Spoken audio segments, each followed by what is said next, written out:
Now let's examine your complete cranial nerve. Okay. Test the sense of smell. Make sure that each nasal passage is patterned by compressing one side of the nose and asking the patient to sniff through the other. Then ask the patient to close both the eyes, oculate one nostril. Ask the patient to identify the odor. Test smell on the other side. To test the equality of central vision, use the Snell eye chart. Position the patient 20 feet from the chart and ask to read the smallest line of the print possible. Test the visual field by confrontation. Confrontation testing of the visual is a valuable screening technique for detection of lesion in the anterior and posterior visual pathway. Test each eye separately. Inspect the size and shape of the pupil and compare one side with the other. Test the pupillary reaction to the light. Test the extraocular movement in the 6 cardinal direction of gaze and look for loss of conjugate movement in any of 6 direction which causes diplopia. Check for convergence of the eye. Identify any nystagmus. Note the direction of gaze. Look for dropping of the upper eyelid.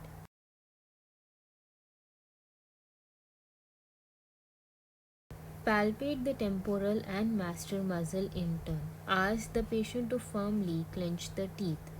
Note the strength of the muscle contraction. Test for facial sensory loss. Use a suitable sharp object such as a pin or cotton swab. While testing, occasionally substitute the blunt end for the point as a contrasting stimulus.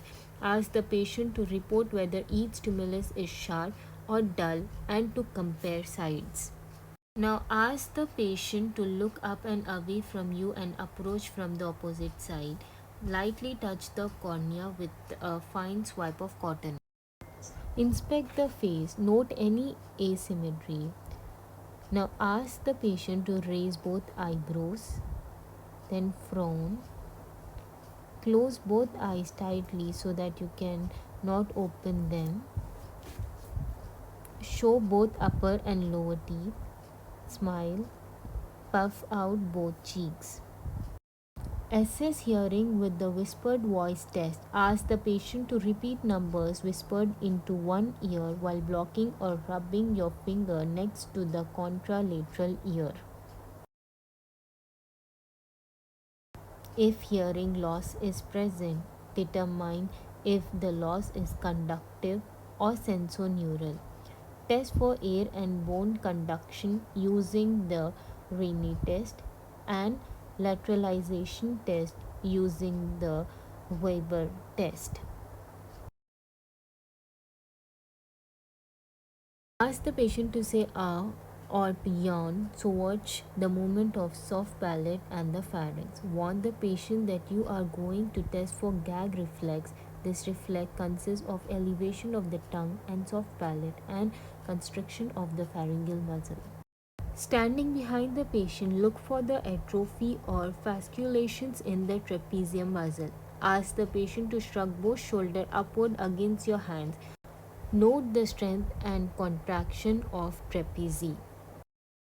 Ask the patient to turn her head to each side against your hand. Observe the contraction of the opposite sternocleidomastoid muscle and note the force of movement against your hand. Listen to the articulation of the patient's word. Inspect the patient's tongue as it lies on the floor of the mouth. Look for any atrophy or fasciculation.